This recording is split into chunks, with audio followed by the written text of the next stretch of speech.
नमस्कार, मी धनश्री मणेरकर. गोवन वार्ता लाईव्हच्या आजचा फ्रंट पेज या कार्यक्रमात तुम्हा सगळ्यांचं स्वागत. शुक्रवार हा गोव्यासाठी खूप मोठा खूप खळबळजनक अशा घटना शुक्रवारी गोव्यात घडलेल्या आहेत. त्यासंबंधीच्या ज्या काही महत्त्वाच्या बातम्या आहेत त्या फोमेंतो मीडिया समूहाच्या चारही वृत्तपत्रांच्या फ्रंट पेजवर झळकलेल्या आहेत. सर्वात मोठी बातमी जी घडली आहे शुक्रवारी गोव्यातील पेडणे तालुक्यात, तो म्हणजे झालेला मोठा अपघात. तर या बातमीविषयी सविस्तर माहिती देण्यासाठी आज आपल्यासोबत आहेत माझे सहकारी साहिल नारुलकर. साहिल, काय नक्की झालंय शुक्रवारी पेडण्यात?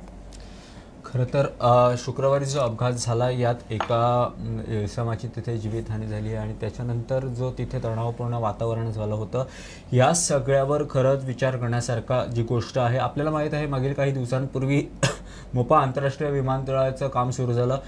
ते काम सुरू झाल्यानंतर तो पूर्ण मोपा आंतरराष्ट्रीय विमानतळ सक्रिय सुरू झाला. पण त्याच्यानंतर लिंक रोड जो आहे त्याचं काम सुरू झालं. अनेक वादविवाद झाले, तिथे अनेक आंदोलनं पेटवण्यात आली. त्याच्यानंतरचं रस्त्याचं पण काम सुरू झालं. मात्र हा रस्ता सध्या एक मृत्यूचा आणि अपघातांचा सापळा बनला आहे. आता मी असं काय म्हणतोय तर जी सगळा जो रस्ता आहे त्या रस्त्याचं काम करण्यासाठी अनेक यंत्रणा सज्ज आहेत, अनेक ट्रक सज्ज आहेत.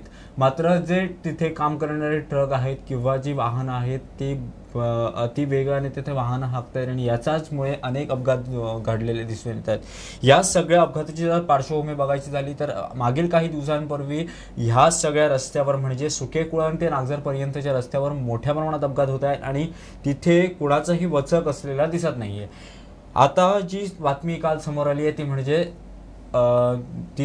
जो एक इसम नागझरहून पेडण्याच्या दिशेने जात होता, त्याचं नाव होतं नामदेव कांबळी.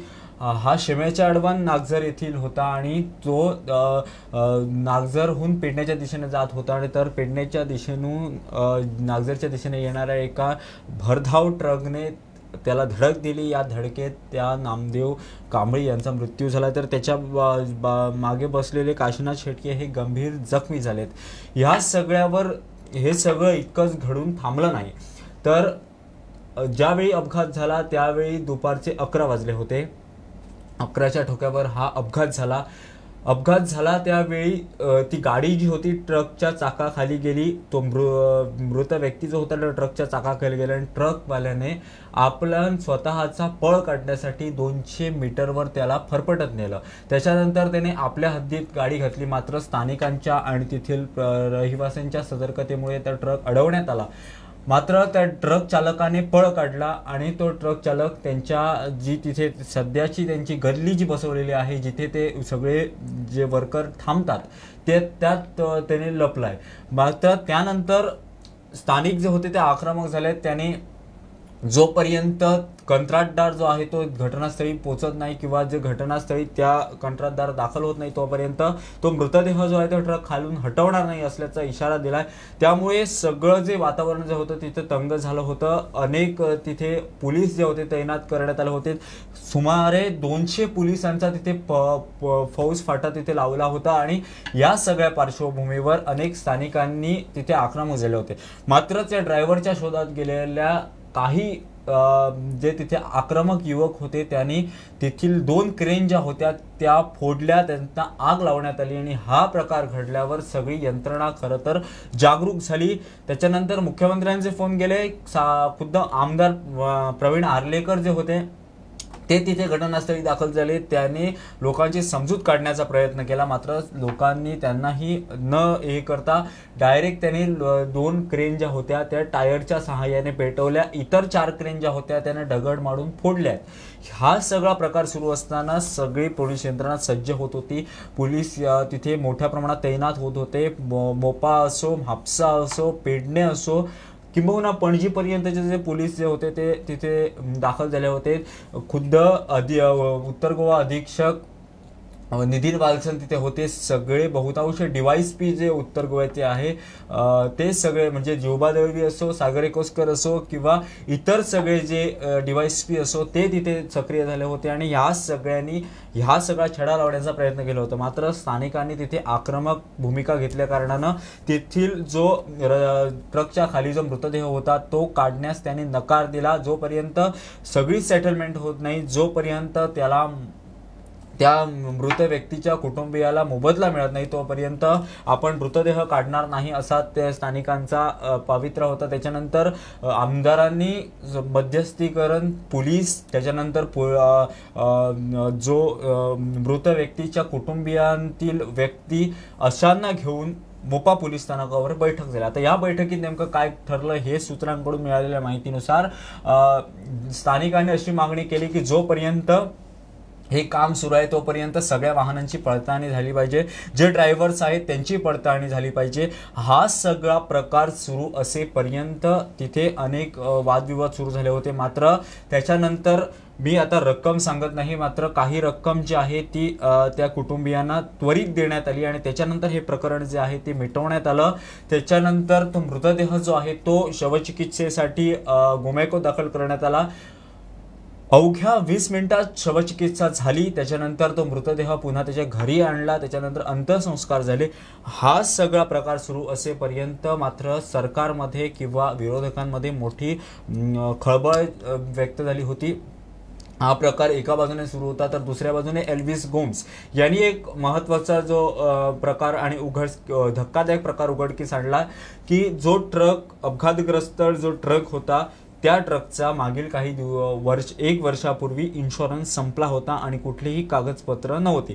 त्यामुळे एकंदरीतच पुन्हा एकदा तिथे तणावाचं वातावरण झालं. कारण जर असली वाहनं घेऊन जर कंत्राटदार काम करत असेल तर अनेकांचे जीव जाऊ शकतात आणि यात अनेकांची जीवितहानी होऊ शकते. त्यामुळे एकंदरीतच हा जो प्रकार जो होता त्यात अनेकांचं तिथे नुकसान झाले, मात्र अनेक तिथे स्थानिक जे आक्रमक झालेले दिसून येतात. दुसरी गोष्ट एक आणि महत्त्वाची गोष्ट ती म्हणजे काल ज्यावेळी ही सगळी आग लावण्याचे प्रकार सुरू होते त्यावेळी अग्निशामक दलाचा बंब तिथे काही मिनिटातच दाखल झाला. मात्र स्थानिकांना त्यांना आग विझवण्यास नकार दिला. त्यांची गाडी रस्त्यावरच अडवली, त्यांना पुढेच जाता येऊ दिलं नाही. त्यामुळे सगळे जे क्रेन्स ज्या होत्या त्या जळून खाक झाल्यात आणि तुर्तास सध्या पेडणे पोलीस स्थानक असो, मोपा पोलीस स्थानक असो या प्रकरणाची सगळी पडताळणी सुरू आहे. या चर्चेत पुढे जाताना दुसरी महत्त्वाची बातमी आहे ती गोवा विधानसभेचं पावसाळी अधिवेशन. बऱ्याच दिवसांपासून ही चर्चा सुरू आहे. अधिवेशन जुलैमध्ये होणार असल्याचं जाहीर करण्यात आलं होतं, पण त्याच्या तारखा जाहीर करण्यात आल्या नव्हत्या. त्या तारखा शुक्रवारी जाहीर करण्यात आलेल्या आहेत. विधानसभेचं पावसाळी अधिवेशन हे 18 जुलैपासून सुरू होतं आणि याविषयी आणि या अधिवेशनाचा समारोप आहे तो 10 ऑगस्ट रोजी होणार आहे.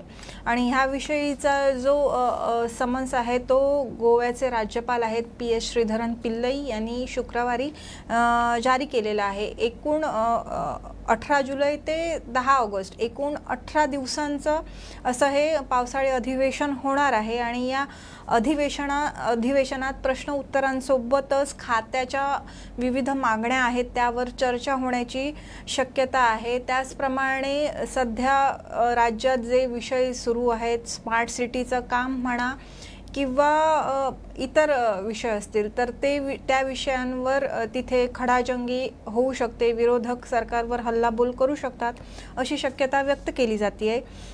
कोविड महामारीनंतर 18 दिवस म्हणजे दीर्घकाळ चालणारं हे पहिलंच पावसाळी अधिवेशन आहे. या अगोदर जे अर्थसंकल्पीय अधिवेशन झालं ते केवळ 4च दिवसांचं झालं होतं. त्यावरूनही विरोधकांनी सरकारवर हल्लाबोल केला होता. त्याचप्रमाणे पावसाळी अधिवेशन हे 20 ते 22 दिवसांचं असणार असं सभापती रमेश तवडकर यांनी पूर्वीच सांगितलं होतं. त्यानुसार हे जे पावसाळी अधिवेशन आहे ते 18 दिवसांचं ठेवण्यात आलेलं आहे. त्याचप्रमाणे लोकसभा काही दिवसांपूर्वीच लोकसभेचे सभापती आहेत ओम बिर्ला ते गोवा दौऱ्यावर आले होते. त्यावेळी त्यांनी गोवा विधानसभेत एक भाषण केलं होतं की पूर्ण चर्चा होऊनच कायदे व्हावेत, चर्चेतूनच कल्याणकारी योजना या तयार होतात. त्यामुळे आता त्यानुसार या अधिवेशनात गोयकरांचे विषय गोयकरांचे प्रश्न किती आणि कशा प्रमाणात मांडले जातात, त्यावर किती आणि कशी चर्चा होते, हे अधिवेशन सुरू झाल्यानंतरच आपल्याला पाहायला मिळणार आहे. पुढची बातमी काय आहे साहिल? खरं तर पुढची बातमी आणि महत्त्वाची आणि इंटरेस्टिंग बातमी ती सध्या गोव्यातील सगळ्याच जे वृत्तपेपर आहेत किंवा सगळ्या ज्या वाहिन्या आहेत त्यांनी ही सगळी बातमी जी आहे ती सध्या वेळोवेळी लावून धरलेली आहे आणि अनेक जी चर्चा आहे ते या बातमीतून होत आहे, ती म्हणजे महानंद नाईक प्रकरण. आपल्याला जर माहीत आहे आणि माहीत असेल तर महानंद नाईक याने 16 खून किंवा हत्या केल्याचे प्रकरण मागील अनेक वर्षांपासून सुरू आहे आणि गेल्या 14 वर्षापासून त्यांना कैदखान्यात ठेवण्यात आलं होतं. त्यांच्यावर कारवाई जी होती ती सुरू करण्यात आली होती. 3 प्रकरणात त्यांना जन्मठेप देखील सुनावण्यात आली होती. हा सगळा व्याप चालू असताना त्यांना काल 21 दिवसांचा फर्लो मिळाला आहे आणि त्यामुळे ह्या फर्लोवर खरं तर अनेक चर्चा झाल्या आहेत. आणि काल एक महत्त्वाची जी फर्लो मिळाल्यानंतर एक महत्त्वाची जी घडामोड काल घडली ती आपण जर विचार करायचा झाला तर खरंच एक चिंताजनक जी बाब जी आहे ती काल एका ज्या प्रकरणातून समोर आली आहे. एक जी व्यक्ती, एक महिला, तिने आज काल पोलीस स्थानकामध्ये डिजोली पोलीस स्थानकामध्ये एक आपल्याला प्रोटेक्शन मागितलं आहे. आणि प्रोटेक्शन कशासाठी तर महानंद नाईकांकडून त्यांच्या जीवाला धोका असल्याचं त्या महिलेनं सांगितलं आहे. त्या महिलेचं आम्ही तुम्हाला नाव सांगू शकत नाही, मात्र हे सगळं प्रकरण सुरू असताना त्या महिलेचा महानंद नाईक यांच्या प्रकरणात ज्यावेळी महानंद नाईक यांना योगिता नाईक या प्रकरणासाठी अटक करण्यात आली होती, या प्रकरणात त्या महिलेचा पकडण्यासाठी त्या महिलेचा महत्त्वाचा हात होता आणि पोलिसांनी त्या महिलेनं पोलिसांना असं त्याला सहकार्य केलं होतं. या सगळ्यावर चेतन पाटील ज्यावेळी तत्कालीन निरीक्षक होते त्यांनी पडताळणी केली होती आणि त्या प्रकरणी महानंद नाईक यांना अटक करण्यात आली होती. मात्र सूत्रांकडून मिळालेल्या माहितीनुसार हा सगळा प्रकार जो होता तो महानंद नाईकांना माहीत होता आणि त्यामुळे महानंद नाईक आता फर्लोवर सुटल्यानंतर त्या महिलेला कुठेतरी धोका पोचला आणि त्यामुळे तिने संरक्षण मागितलंय. एकंदरीतच महानंद नाईक हा सगळा जर प्रकार बघितला तर त्याने गुलाबी गावकर 1994, त्याच्यानंतर दर्शन नाईक 1994, त्याच्यानंतर वासंती गावडे 1995, त्याच्यानंतर वनिता गावडे 1995, सुनीता गावकर 2003, बागी सतरकर 2004, अंजली गावकर 2005, सुरत गावकर 2006, दीपाली जोतकर 2006, केसर नाईक 2007, भागू उपस्कर 2007, सुनीता फातर्फेकर 2007, नयना गावकर 2008, निर्मला आमोणकर 2008 आणि योगिता नाईक 2009 अशी 16 जी होती ती हत्या प्रकरण केली होती. आता महानंद नाईकांचा जर आपण विचार करायचा झाला तर ते सुरुवातीला त्यांना लग्नाची आमिषा दाखवत त्यांना जवळीक त्यांच्याशी निर्माण करून त्याच्यानंतर जंगलात नेऊन ते त्यांची हत्या करत असत. या सगळ्यावर जन्मठेप त्यांना देण्यात आली आहे. ती वासंती गावडे 1995 मध्ये झालेलं हत्या प्रकरण, त्याच्यानंतर योगिता नाईक हे 2009 मध्ये झालेलं हत्या प्रकरण, सुनीता फातर्फेकर हे 2007 मध्ये झालेलं हत्या प्रकरणही त्यांना जन्मठेप देण्यात आली होती. तर त्यांना आता जो आहे तो 14 वर्षानंतर 21 दिवसांचा फर्लो जाहीर झालाय. त्यामुळे महानंद नाईक आता नेमके कुठे आहेत हे अद्याप कळू शकलेलं नाहीये. मात्र हा सगळा प्रकार सुरू असताना त्या महिलेच्या जी सगळं महानंद नाईकांना पकडण्यासाठी ज्या महिलेनं महत्त्वाची जिथे कार्य बजावलं होतं त्या महिलेच्या जीवाला कुठेतरी धोका होता आणि म्हणून त्या महिलेनं कुठेतरी आपल्या संरक्षणासाठी पोलिसात धाव घेतलेली दिसून येते. ही सगळी बातमी काल आमचे चीफ रिपोर्टर विश्वनाथ नेनेंनी उघडकीस आणली होती आणि त्यानंतर सगळ्या वृत्तवाहिन्या वृत्तपेपरने ही बातमी छापून आणली होती. हा सगळा प्रकार अशा तऱ्हेनं चाललाय. त्यामुळे कुठेतरी त्या महिलेच्या जीवाला धोका असल्या कारणानं तिनं आपल्यासाठी संरक्षण मागितलेलं आहे. पुढची बातमी आहे ती गोयकरांची चिंता वाढवणारी अशी बातमी आहे आणि ही बातमी गोवन वार्ता या मराठी वृत्तपत्राने त्यांच्या फ्रंट पेजवर छापून आणलेली आहे. ती म्हणजे 16 दिवसात 21% सरासरी घटली. ही बातमी आहे पावसाशी संबंधित. जसं सगळ्यांना माहिती असेलच मान्सून गोव्यात दाखल झालेला आहे, पण पुरेशा प्रमाणात पाऊस पडत नसल्यामुळे गोव्यात ठिकठिकाणी पाणी टंचाई आधीपासूनच आहे. त्यात दिवसातही पाऊस झाला नसल्यामुळे अजूनही आता गोयकरांची चिंता वाढते.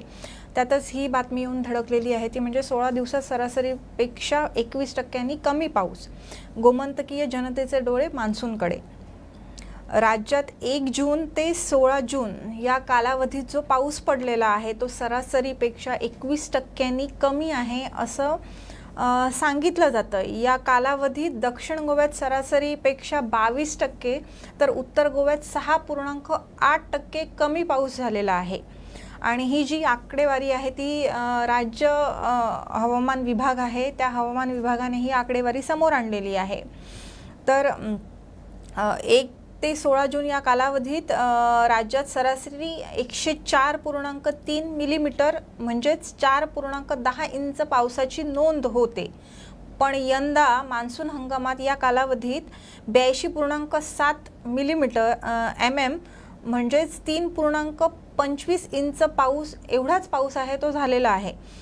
तर दक्षिण गोव्यात या कालावधीत सरासरी 107.5 पाऊस पडतो, पण यंदा केवळ 75 पाऊस झालेला आहे. उत्तर गोव्यात सरासरी 100.6 पावसाची नोंद होते, पण यावेळी तिथे 93.8 पाऊस पडला आहे. म्हणजे किती प्रमाणात घट झालेली आहे या पावसात यंदा ते या आकडेवारीतून समोर होतं. हे सगळं पावसावर परिणाम, कमी पाऊस हे कशामुळे, तर सगळ्यांना माहिती असेल जे बिपरजॉय चक्रीवादळ झालं त्या चक्रीवादळामुळे या मान्सून गोव्यात म्हणा किंवा देशात म्हणा या मान्सूनवर मोठ्या प्रमाणात परिणाम झाल्याचं दिसून येतंय. अगोदरच बिपरजॉय चक्रीवादळ झाल्यामुळे मान्सून येण्यात उशीर झाला आणि त्यानंतरही बिपरजॉय वादळाचा प्रभाव अजूनही कायम असल्यामुळे मान्सून हवा त्या प्रमाणात मुबलक प्रमाणात बरसत नाही आहे. त्यामुळे हे सगळी जी समस्या आहे गोयकरांचा उकाड्याने हाल होत आहे. त्याचप्रमाणे गेल्या 16 दिवसांच्या कालावधीत 4 ते 5 दिवसच काही भागात राज्याच्या काही भागात तुरळक ते मध्यम स्वरूपाचा पाऊस झाला. राजधानी पणजीतही आपण पाहतोय की अधूनमधून श्रावणात जसा पाऊस पडावा तसा पाऊस पाहायला मिळतोय. मोठ्या प्रमाणात पाऊस होत नाही आहे आणि जे काही 16 दिवसातले 4-5 दिवसच असा पाऊस झाला आणि उर्वरित दिवस आहेत ते कोरडेच गेलेले आहेत. त्यात थोड्याफार प्रमाणातही सरी बरसलेल्या नाही आहेत. तर या सगळ्याचा परिणाम होतोय तो शेतकऱ्यांवर होतोय. अजूनही पाऊस नसल्याने शेतकऱ्यांना भात पेरणीसाठी शेतात उतरता येत नाही आहे. त्या दृष्टीने त्यांच्यावर मोठं संकट आलेलं आहे आणि त्याचप्रमाणे गोयकरांना पाणी पुरवणारी जी धरणं आहेत त्या धरणातील जलसाठा आहे त्यातही मोठ्या प्रमाणात घट होत असल्याचं दिसून येतंय.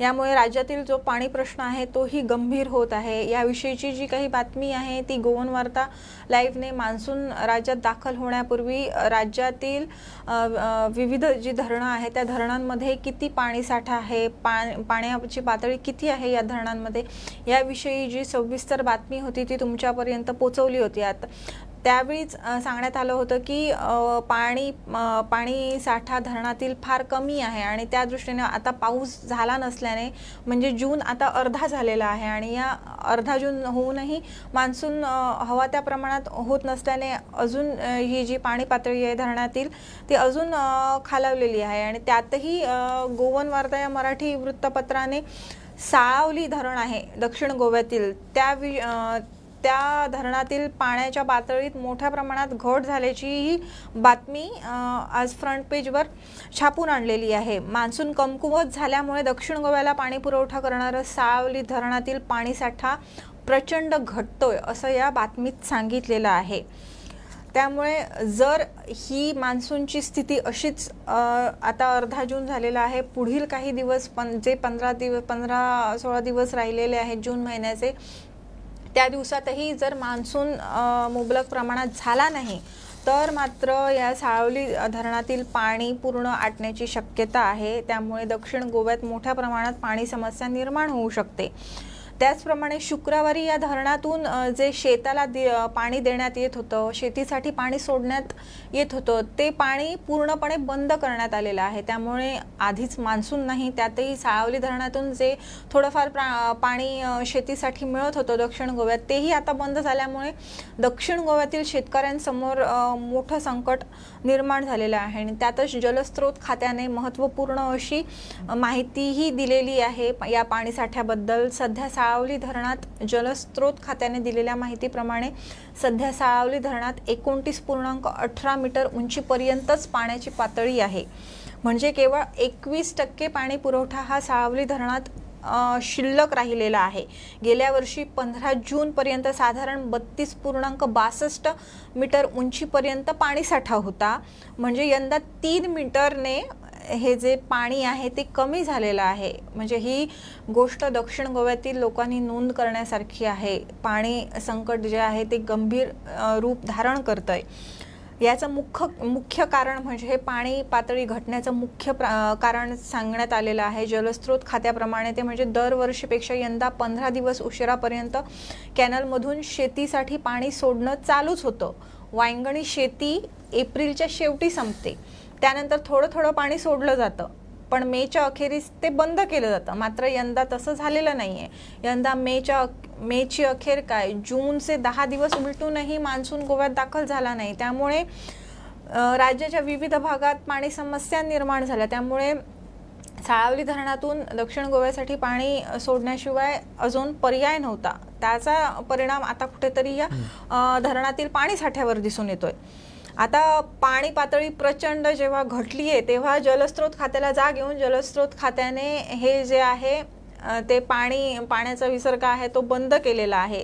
आणि शुक्रवारी तातडीने शेतीला देण्यात येणारं पाणी बंद केलेलं आहे. शिवाय नदी कालव्यात सोडण्यात येणारंही पाणी 8 दिवसांपूर्वीच बंद केलेलं आहे. त्यामुळे आता आपण फक्त प्रार्थना करण्याशिवाय दुसरा कोणताही आपल्या समोर पर्याय नाही आहे. जोपर्यंत मान्सून लवकरात लवकर गोव्यात मान्सून दाखल झालेलाच आहे, पण जोपर्यंत मान्सून जसा बरसायला पाहिजे तसा बरसत नाही तोपर्यंत गोयकरांच्या डोक्यावर लटकणारी ही पाण्याची तलवार, पाणी साठा कमी असल्याची तलवार ती हटणार नाही आहे.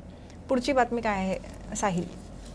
खरं तर महत्त्वाची आणि तरुणांसाठी असो किंवा नवशिक्षितांसाठी एक महत्त्वाची बातमी आहे आणि ती कौतुकास्पद बातमी आहे. मुख्यमंत्र्यांकडून काल अप्रेंटिस योजना जी आहे ती जुलै 15 पासून सुरू होणार आहे. 10 तरुणांना त्यात खरं तर सहभाग घेता येणार आणि ही एक चांगली गोष्ट आहे. खरं तर आपल्याला जर संधी मिळायला पाहिजे आणि जे नवशिक्षित असतात किंवा ज्यांचं शिक्षण नुकतंच पूर्ण झालं असतं त्यांना कुठेतरी अप्रेंटिसशिप मिळणं अत्यंत गरजेचं होतं. आणि तीच जी आहे ती योजना आता मुख्यमंत्री डॉक्टर प्रमोद सावंतांच्या नेतृत्वाखाली अंमलात येते आहे. काल त्यांची बैठक झाली. त्या बैठकीत त्यांनी ह्या सगळा जो प्रकार जो आहे तो उघडकीस आणला आणि त्याच्यानंतर 15 जुलैपासून 10,000 अप्रेंटिस जे आहे त्यांना अप्रेंटिस योजनेअंतर्गत घेण्यात येणार असल्याचं सांगितलं आहे. ह्या सगळ्या बातमीवर खरंच मुख्यमंत्र्यांचं युवकांकडून कौतुक करण्यात येतं आहे. कारण जे इंटर्नशिप असो अप्रेंटिसशिप असो इथे खरं तर शिकण्यासाठी खूप मिळतं. तिथे आपला वावर जो असतो तो जास्त असतो आणि या सगळ्यामुळे ही एक जी योजना आहे ती मुख्यमंत्री डॉक्टर प्रमोद सावंतांच्या नेतृत्वाखाली खरंच कौतुकास्पद आणि अभिमानास्पद म्हणावी लागेल. हा सगळा जो हे चालू होता त्याच्यावर मुख्यमंत्री डॉक्टर प्रमोद सावंतांनी काल असं एक विधान केलं होतं की केंद्राकडून त्या विद्यार्थ्याला किंवा त्या युवकाला 1,500 तर राज्याकडून 1,500 असं मानधन देण्यात येणार आहे. ही एक चांगली गोष्ट जी आहे किंवा त्यामुळे त्यांचा वाट खर्च जो आहे तो तिथे मिटण्याचे जे आहे ते होणार आहे. त्याच्यानंतर 10,000तील 5,000 जे आहे ते सरकारी जे ऑफिसर्स आहेत त्यांच्यामध्ये काम करतील, तर 5,000 आहेत ते उद्योजक जे आहेत त्यांच्या अंडर म्हणजे कंपनीच्या अंडर काम करता येणार आहे. त्यामुळे हा जो एक चांगला जो निर्णय मुख्यमंत्री डॉक्टर प्रमोद सावंतांनी घेतलेला आहे तो खरंच अभिमानास्पद आहे, कौतुकास्पद आहेत आणि या निर्णयामुळे खरंच जे युवक आहेत त्यांच्यासाठी खूप शिकण्यासारखी गोष्ट आहे. पुढची बातमी आहे ती बिपरजॉय या वादळाविषयी. आत्ताच आपण पाहिल्याप्रमाणे बिपरजॉयचा प्रभाव देशभरातील किनारपट्टी भागात दिसून येतोय. गोव्यातही मान्सून बरसत नाहीये बिपरजॉय चक्रीवादळाच्या प्रभावामुळे. तर आताची ही जी बातमी आहे ती गुजरातमधील बातमी आहे. बिपरजॉय वादळ गुजरातमध्ये धडकल्यानंतर तिथे मोठ्या प्रमाणात विध्वंस आहे तो पाहायला मिळालेला आहे. आणि या चक्रीवादळात नंतर जो विध्वंस झालेला आहे त्यात 2 जणांचा मृत्यू झालेला आहे. तर 20 नागरिक जखमी झाले असून 23 जनावरं ठार झालेली आहेत. एवढ्या मोठ्या प्रमाणात या बिपरजॉय चक्रीवादळाने गुजरातवासियांचं नुकसान केलेलं आहे. हे महाविनाशकारी बिपरजॉय चक्रीवादळ आहे ते जखौ किनारपट्टीला धडकल्यानंतर गुजरातमध्ये मोठ्या प्रमाणात जे आहे ते नुकसान पाहायला मिळालेलं आहे. आणि त्याचा प्रभाव कच्छ आणि सौराष्ट्राच्या 8 जिल्ह्यांमध्ये राहिला आहे आणि त्यातून मोठं नुकसान झालेलं आहे. तर गोवन वार्ताने जी बातमी दिलेली आहे त्या बातमीतील महत्त्वाचे तपशील सांगायचे झाल्यास या चक्रीवादळात गुजरातमध्ये अनेक ठिकाणी झाडं आणि विजेचे खांब कोसळून पडले. त्यात घरांचीही मोठी वाताहत झाली. भावनगरमध्ये 2 जणांचा मृत्यू झाला तर 22हून अधिक जण जखमी झालेत. शिवाय 23 जनावरांचा आहे तो मृत्यू झालेला आहे. त्याचप्रमाणे चक्रीवादळ जाखौ किनारपट्टीवर धडकल्यानंतर वाऱ्याचा जो ताशी वेग होता तो 115 ते 125 किलोमीटर एवढा होता. म्हणजे एवढ्या प्रचंड स्वरूपात प्रचंड वेगात आहे हे वादळ पुढे जात आहे. शुक्रवारी सकाळी चक्रीवादळाचा वेग मंदावला असला तरी गुजरातच्या किनारपट्टी भागात जोरदार वाऱ्यासह मुसळधार पावसाचा जो आहे तो इशारा म्हणण्यापेक्षा जो मुसळधार पाऊस आहे तो अजूनही बरसत आहे हे चक्रीवादळ विध्वंस करून गेल्यानंतर. आणि हा मुसळधार पाऊस आहे तो पुढील काही दिवस सुरू राहणार असल्याचं भारतीय हवामान विभागाने सांगितलेलं आहे. या चक्रीवादळात अनेक झाडं आणि विजेचे खांब कोसळल्यानंतर या भागातील वीज पुरवठा आहे तो पूर्णपणे खंडित झालेला आहे. 940 गावांमध्ये विजेचे खांब मोडून पडलेले आहेत. त्यामुळे या भागात वीज पुरवठा आहे तो खंडित झालेला आहे. या वादळामुळे अजून एक महत्त्वाची गोष्ट तिथे घडलेली आहे ते या भागातील जी शाळा महाविद्यालये आहेत ती बंद ठेवण्यात आलेली आहेत. तिथल्या गुजरातमधील सरकारने हा आहे तो निर्णय घेतलेला आहे आणि तो खरंच खूप गरजेचा असा निर्णय म्हटला पाहिजे. कारण या चक्रीवादळात कुणीही घरात जिथे माणूस सुरक्षित नाही तिथे घरातून बाहेर न पडलेलं बरं. आणि कच्छ जिल्ह्यातील 47,000 लोकांचं स्थलांतर करण्यात आलेलं आहे. ह्या चक्रीवादळाचा फटका त्यांना बसू नये, जीवितहानी होऊ नये म्हणून आधीपासूनच काही दिवसांपूर्वी आपण सांगितल्याप्रमाणे गुजरात प्रशासन हे सतर्क झालं होतं. त्यांनी स्थलांतर लोकांचं सुरू केलं होतं. लोकांबरोबरच जे प्राणी आहेत त्यांनाही सुरक्षित स्थळी हलवलं होतं. त्यात कच्छ जिल्ह्यातील 47,000 लोकांचं स्थलांतर करून त्यांना पर्यायी जे निवारा केंद्र आहे तिथे हलवण्यात आलं होतं. त्यातही ज्या गरोदर महिला होत्या त्यांची सोय तेथील रुग्णालयांमध्ये किंवा इतर सुरक्षित ठिकाणी करण्यात आली होती. या दृष्टीने सगळं गुजरात सरकारने पूर्ण जी होती ती खबरदारी घेतली होती. त्यामुळे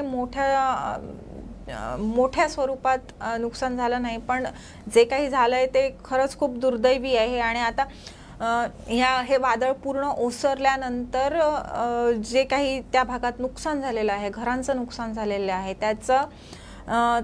त्याची स्थिती पाहून त्याचा सगळा आढावा घेऊन गुजरात सरकारला त्या लोकांचं पुनर्वसन करावं लागणार आहे. त्यामुळे ते एक मोठं आव्हान त्या सरकारसमोर आहे. तसंच नागरी सेवांचं जे जाळं विस्कळीत झालेलं आहे ते जाळं पुन्हा नव्याने उभारावं लागणार आहे. त्यामुळे खरी कसोटी गुजरात सरकारची लागणार आहे ते हे जे वादळानंतर जे काही तिथलं जनजीवन विस्कळीत झालेलं आहे ते पूर्वरत करण्यात. पुढची बातमी काय आहे साहिल? खरं तर गोवा हे संस्कृतीप्रिय राज्य आहे. जरी आपण पर्यटनाच्या बाबतीत जरी आपण वर चालत असलो किंवा समुद्रकिनारे आणि इतर ज्या ठिकाणं आहेत तीच पर्यटनाच्या बाबतीत महत्त्वाची नसून संस्कृती, ग्रामीण संस्कृती असो किंवा इतर संस्कृती असो, ही आपल्याला लोकांच्या समोर आणणं आणि त्यांना कुठेतरी एक पर्यटनाचा प्लॅटफॉर्म देणं अत्यंत गरजेचं आहे. आणि याच दृष्टिकोनानं पर्यटन मंत्री रोहन खंवटेंनी काल एक अभिमानास्पद गोष्ट केलेली आहे. त्यांनी माशेल येथे चिखलखाल्याचं आयोजन करण्यात आले आहे. पर्यटन खात्यातर्फे 3 दिवसीय जो आहे तो चिखलखाला होणार आहे. 28 ते 30 जूनपर्यंत हा चिखलखाला होणार आहे. आणि खरंच ही एक चांगली गोष्ट जी आहे ती जे पर्यटन मंत्री रोहन खंवटे जे आहे त्यांनी केलेली आहे. आता ही का तर एकंदरीतच आपली जी संस्कृती असो, धालो म्हणा, फुगडी म्हणा, त्याच्यानंतर चिखलकाला म्हणा, त्याच्यानंतर अनेक जे रूढी परंपरा ज्या आहेत त्या आपण पर्यटकांपर्यंत पोहोचवणे अत्यंत गरजेचं आहे, जेणेकरून गोव्यातील जी संस्कृती आहे, गोव्यातील ग्रामीण भाग जो आहे त्याकडे आपला पर्यटकांचा कल असू शकतो. आणि त्याच दृष्टिकोनातून पर्यटन मंत्री रोहन खंवटेंनी हा जो उपक्रम केला आहे तो अति स्तुत्य आणि उपक्रम जो आहे तो अभिमानास्पद आहे.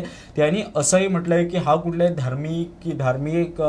धर्माच्या बाबतीत किंवा आपण धर्माच्या बाबतीत राजकारण करत नसल्याचं काल त्यांनी सांगितलं आहे. त्याने असं म्हटलं आहे ओल्ड गोवात लवकरच सांजावाचंही आयोजन करणार आहे पर्यटन खात्याअंतर्गत. त्यामुळे हा जो त्यांनी जो एक पाऊल उचललं आहे त्यांचं कौतुक करावं लागेल. कारण संस्कृती जोपासणं हे फक्त कला आणि संस्कृती खात्याचंच काम नसून प्रत्येक खात्याकडे ही जबाबदारी असते, शिक्षण खात्याकडेही असते. त्याच दृष्टिकोनानं पर्यटनाच्या माध्यमातून जर आपण आपली संस्कृती दाखवली तर खरंच लोकांपर्यंत ती पोहोचू शकेल, जगापर्यंत पोहोचू शकेल आणि आपल्या गोव्याचं नाव उज्ज्वल होऊ शकेल. त्या दृष्टिकोनानं काल रोहन खंवटे यांनी हा जो पुढाकार घेतलेला आहे तो खरंच अभिमानास्पद आहे. पुढची बातमी आहे ती फोमेंतो मीडियाची जी तीनही वृत्तपत्र आहेत, गोवन वार्ता, भांगरभूमी आणि द गोवन, या तिन्ही वृत्तपत्रांवर आलेली बातमी आहे ती म्हणजे पतंजलीची 14 नवीन उत्पादनं आहेत ती बाजारपेठेत दाखल झालेली आहेत. आणि या तिन्ही वृत्तपत्रांनी दिलेल्या तपशिलांप्रमाणे ही उत्पादनं लॉन्च झाल्यानंतर कंपनीच्या शेअरमध्ये मोठ्या प्रमाणात तेजी आलेली दिसून आलेलं आहे. योगगुरू रामदेव बाबा यांच्या मालकीची ही पतंजली फूड लिमिटेड्स ही कंपनी आहे आणि शुक्रवारी या कंपनीने 14 नवीन उत्पादनं आहेत ती बाजारपेठेत आणलेली आहेत. आणि या उत्पादनांमध्ये न्यूट्रास्युटिकल्स, हेल्थ बिस्किटं, न्यूट्रेला मिलेट्स आधारित उत्पादन आणि प्रीमियम ड्रायफ्रूट्स अशा स्वरूपाची ही नवीन उत्पादनं आहेत. आणि खास करून खेळाडूंसाठी कंपनीने न्यूट्रल स्पोर्ट्स लॉन्च केलेला आहे. यात स्पोर्ट्स ड्रिंक्स, स्पोर्ट्स विटामिन आणि मिनरल सप्लिमेंट्स यांचा समावेश आहे. कंपनीने न्यूट्रल मिक्स मिलेट्स आणि न्यूट्रल मॅक्स नट हे देखील लॉन्च केलेले आहेत असं या बातमीत सांगितलेलं आहे. त्याचप्रमाणे पतंजलीने विविध ग्राहक विभागांसाठी 14 विविध प्रीमियम फूड उत्पादनंही लॉन्च केलेली आहेत. यात ही जी उत्पादनांचं लॉन्चिंग होतं याविषयी जी उलाढाल होती जवळपास 20 कोटींची उलाढाल करणार असल्याचं साधारण 10 वर्षांपूर्वी पतंजलीकडून सांगण्यात आलेलं होतं. आणि त्याच दृष्टीने आता त्याच पार्श्वभूमीवर एकामागून एक ही जी उत्पादनं आहेत ती लॉन्च करण्यात येत आहेत. शुक्रवारी पतंजलीने fitness drink, fitness vitamins and mineral सप्लिमेंटसह न्यूट्रल मिक्स मिलेट्स आणि न्यूट्रल मॅक्स नट्स लॉन्च केलेले आहेत.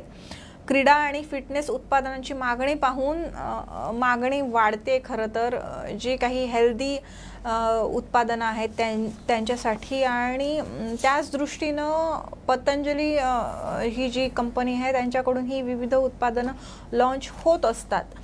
आणि अंदाजानुसार एका भारतीय क्रीडा पोषण उद्योग 2028 पर्यंत 18% CAGRने वाढू शकतो. त्याचप्रमाणे या सर्वांशिवाय पतंजलीने बिस्किटांमध्ये सुद्धा रागी बिस्किटं, ग्रेन बिस्किटं आणि डायजेस्टिव्ह बिस्किटांसह अनेक उत्पादनं आहेत ती लॉन्च केलेली आहेत. आणि ही उत्पादनं लॉन्च केल्यानंतर जसं सुरुवातीला सांगितल्याप्रमाणे शेअर मार्केटमध्ये या कंपनीचे शेअरनी चांगली तेजी पकडलेली आहे. शुक्रवारी BSEवर ट्रेडिंग दरम्यान शेअर 1.60% वाढून 1141 रुपयांच्या किमतीवर पोहोचला. म्हणजे एवढ्या मोठ्या प्रमाणात या शेअरनी आहे ती शेअर आहे तो तेजीत आहे. सप्टेंबर 2022 मध्ये हा शेअर 1445 रुपयांची पातळी गाठली होती, जी आता 52 आठवड्यांची सर्वोच्च पातळी आहे. पुढची बातमी काय आहे साहिल? खरं तर भांगरभूईच्या तिठार या कॉलममध्ये एक चांगली बातमी आहे आणि अभिमानास जी कुठेतरी भारताला धोका देणारी बातमी आहे. काल कर्नाटकात धर्मांतर विरोधी कायदा जो भाजपने स्थापित केला होता तो कर्नाटकात काल रद्द करण्यात आला आहे. काँग्रेसचा हा एक म्हणजे भाजपला धक्का देणारी ही जी घटना आहे. आपल्याला माहीत आहे कर्नाटक असो, गोवा असो किंवा महाराष्ट्र असो, यात मोठ्या प्रमाणात धर्मांतराची प्रकरणं जी आहेत ती मागील काही वर्षांपासून उघडकीस आणलेली आहेत. त्याच पार्श्वभूमीवर धर्मांतरण कायदा जो आहे तो कर्नाटकात लागू करण्यात आला होता. मात्र त्याच्यानंतर अनेक जे वादविवाद झाले आणि पुन्हा एकदा कर्नाटकने हा कायदा जो आहे तो रद्द करण्यात आला आहे. काल जम्मू काश्मीरात 5 आतंकवाद्यांना कुठेतरी कंठस्थान घालण्यात आले. ती ही एक चांगली बातमी जी आहे ती घडलेली आहे आणि ह्या ज्या महत्त्वाच्या आज भांगारभोई गोवनवार्ता ह्या सगळ्या पेपरवर महत्त्वाच्या बातम्या होत्या. पुढे जाताना जे फोमेंतो मीडिया समूहाचं एक वृत्तपत्र कोकण 7 सिंधुदुर्गात चालतं, त्या वृत्तपत्राच्या फ्रंट पेजवरही आपण थोडक्यात नजर टाकूया. अनेक महत्त्वाच्या बातम्या आहेत त्या कोकण 7ने त्यांच्या पहिल्या पानावर दिलेली आहेत आणि त्यांची जी हेडलाईन आहे ती महाराष्ट्रातील राजकीय क्षेत्रातून आहे. कोकण 7ने जी हेडलाईन दिलेली आहे ती म्हणजे अजित पवारांचा कट्टर समर्थक एकनाथ शिंदेच्या गळाला प्रश्नचिन्ह उपस्थित केलेलं आहे कोकण 7ने. कारण अजित पवारांचा जो कट्टर समर्थक आहेत पिंपरी म्हणजे पुण्यातील पिंपरी मतदारसंघाचे राष्ट्रवादीचे आमदार आहेत अण्णा बनसोडे यांनी महाराष्ट्राचे मुख्यमंत्री एकनाथ शिंदे यांची भेट घेतल्यानंतर ह्या ज्या काही आहेत त्या विविध चर्चांना महाराष्ट्रात उधाण आलेलं आहे. राजकीय क्षेत्रात विविध चर्चा सुरू झालेल्या आहेत. अण्णा बनसोडेंनी शुक्रवारी महाराष्ट्राचे मुख्यमंत्री एकनाथ शिंदेंची भेट घेतलेली आहे आणि या अनपेक्षित भेटीमुळे ही भेट अनपेक्षित होती कारण ते विरोधी पक्षाचे जे काही आहेत ते आमदार आहेत आणि त्यांनी अचानक महाराष्ट्राच्या मुख्यमंत्र्यांची भेट घ्यावी म्हणजे कुठेतरी दाल में कुछ काला है असं अशा ज्या काही आहेत त्या चर्चा त्या ठिकाणी सुरू आहेत. अण्णा बनसोडे यांचा राजकीय प्रवास कसा सुरू झाला याविषयी या बातमीत सांगण्यात आलेलं आहे. अण्णा बनसोडे यांच्या राजकीय कारकिर्दीची सुरुवात राष्ट्रवादी पक्षातून झाली. अण्णा बनसोडे हे सुरुवातीला पानाची टपरी चालवायचे, मात्र अजित पवार यांनी त्यांना विधानसभेचं तिकीट देऊन आमदार केलं. त्यामुळे पिंपरी चिंचवडमधील राष्ट्रवादीचं एकुलता एक आमदारही फुटला का असा प्रश्न जो आहे तो उपस्थित केला जातो आणि जर हा आमदार फुटला तर पिंपरी चिंचवडमधील राष्ट्रवादीला मोठा फटकाही बसू शकतो. पण आता हा आमदार फुटतो की अजून काय होतं ते येणारा काळच ठरवणार आहे. त्याचप्रमाणे अजून एक महत्त्वाची बातमी दिलेली आहे ती म्हणजे ती शिवप्रेमींसाठी महत्त्वाची बातमी आहे. खरं तर रायगड किल्ल्यावर जाणारा मार्ग 31 ऑगस्टपर्यंत बंद करण्यात आलेला आहे. तर आता मान्सूनच्या पार्श्वभूमीवर मोठ्या प्रमाणात पाऊस होणार आहे आता येणाऱ्या काळात. त्याचप्रमाणे आताही अधूनमधून मध्यम ते तुरळक स्वरूपाचा पाऊस होतो आणि या पावसामुळे रायगड किल्ल्यावर जाणारी पायवाट आहे तिथे जे आहे दरड वगैरे कोसळण्याच्या घटना मोठ्या प्रमाणात घडत असतात. त्यामुळे पोलीस प्रशासनानं सुरक्षेच्या दृष्टीनं हा जो आहे तो निर्णय घेतलेला आहे आणि 31 ऑगस्टपर्यंत हा आहे तो मार्ग बंद राहणार आहे. पण त्याचबरोबर फक्त येथील पायवाट बंद करण्यात आलेली आहे. जी रोपवेची सुविधा आहे ती मात्र सुरू राहणार आहे असं या बातमीतून सांगण्यात आलेलं आहे. पुढील अजून एक महत्त्वाची बातमी जी दिलेली आहे ती सिंधुदुर्गात पोलीस विभागातर्फे 19 ते 26 जूनपर्यंत अंमली पदार्थ जनजागृती सप्ताह आहे तो साजरा करण्यात येणार आहे. गोव्याच्या किनारपट्टी भागात म्हणा किंवा कोकणमध्येही किनारपट्टी भाग आहे किंवा विविध भागात सिंधुदुर्गाच्या विविध भागात हे ड्रग्सचं प्रकरण आहे ते वाढतंय. सिंधुदुर्ग आणि गोवा कशाला संपूर्ण देशात ही जी आहे ती चेन आहे ती वाढत आहे. ठिकठिकाणी या अंमली पदार्थांची विक्री आहे ती तेजीत सुरू आहे. अनेक तरुण या अंमली पदार्थांना बळी पडतात. यामुळे हे अंमली पदार्थ सेवन केल्यानंतर त्यानंतर जे आजार होतात ते अतिशय गंभीर स्वरूपाचे असे आजार होतात. आणि हीच सगळी गोष्ट लक्षात घेऊन सिंधुदुर्ग पोलिसांनी हा जो आहे तो एक चांगला उपक्रम राबवण्यासाठी एक पाऊल पुढे घातलेला आहे. आणि त्याच अंतर्गत 19 ते 26 जून या कालावधीत अंमली पदार्थ जनजागृती सप्ताहाचं आयोजन करण्यात आल्याची माहिती तेथील जे पोलीस अधीक्षक आहेत सौरभ अग्रवाल यांनी दिलेली आहे. अजून एक महत्त्वाची बातमी आहे स्पेशल स्टोरी कोकण 7 या मराठी वृत्तपत्राची. ती आहे तिलारी घाटाशी संबंधित. समृद्ध तिलारीचं वैभव जपण्यासाठी वनश्रीचं कार्य प्रेरणादायी. पर्यटकांनी जंगल नदी किनारी टाकलेले कचऱ्याचे स्वयंसेवकांनी केले संकलन. तिलारी जो घाट आहे तो अतिशय निसर्ग सौंदर्याने खूप असा समृद्ध असा भाग आहे. तेथे अनेक जैवविविधता पाहायला मिळतात आणि तिथल्या तिलारी खोऱ्यातील नदी आणि ही जी नदी आहे ती स्वच्छ असावी यासाठी पर्यावरण प्रेमी आहे ते नेहमीच सक्रिय असल्याचे दिसून येतात. आणि त्याच दृष्टीने हे जे वनश्री फाउंडेशन आहे त्यांनी एक पाऊल पुढे टाकलेलं आहे. ओंकार मित्र मंडळ पुनर्वसन 6 मधील युवकांच्या मदतीनं तेरवण, मेढे नदी आणि तिलारी संवर्धनाच्या राखीव परिसरात ह्या वनश्रीने जे आहे ती स्वच्छता मोहीम राबवलेली आहे. अनेक पर्यटक या भागात येत असतात. तिथे जाऊन निसर्ग सौंदर्याचा आनंद घेण्यासोबतच निसर्ग सौंदर्याला गालबोट लावण्याचं कामही हेच पर्यटक करतात. तिथे दारू पिणं जे काही आहे ते खाल्लेले रॅपर्स असतील किंवा अजून काही दारूच्या बाटल्या असतील त्या तिथे जाऊन दारू पिणं आणि त्या बाटल्या तिथेच टाकणं आणि सुंदर परिसर असलेला परिसर अस्वच्छ करणं हे जे काही काम आहे ते प्रामुख्याने पर्यटकांकडून केलं जातं.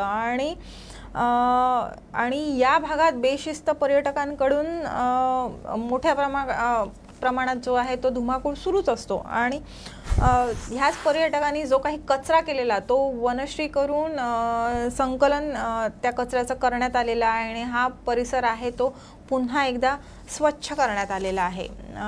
पुढच्या बातम्या काय आहेत साहिल द गोवनमधून?